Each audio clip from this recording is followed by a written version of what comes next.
நீலகிரி மாவட்டம் உதகை நகராட்சியின் 36 வார்டுகளின் நகரின் மையப்பகுதியில் 14வது வார்டு அமைந்துள்ளது.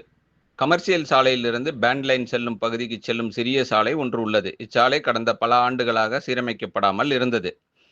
மேலும் சாலையில் குப்பைகள் கொட்டப்பட்டு மிகவும் மோசமான நிலையில் இருந்து வந்தது. இந்நிலையில் இச்சாலையை சீரமைக்க வேண்டும், அப்பகுதியில் உள்ள குப்பைகளை அகற்ற வேண்டும் என பொதுமக்கள் நகரமன்ற உறுப்பினர் ஜார்ஜ் அவர்களிடம் வலியுறுத்தியுள்ளனர். இதனைத் தொடர்ந்து கடந்த சில தினங்களுக்கு முன் இப்பகுதியில் இருந்த குப்பைகள் அகற்றப்பட்டது.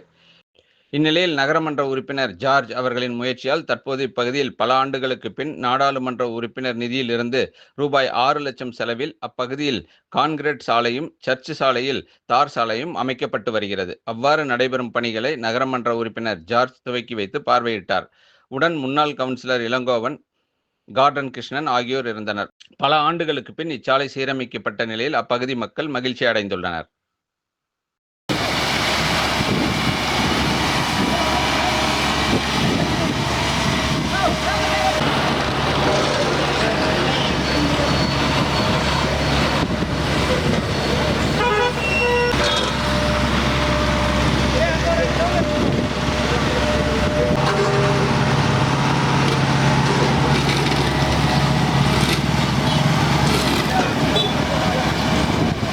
ராகம் டிவி யூடியூப் பக்கத்தை சப்ஸ்கிரைப் செய்யுங்கள்.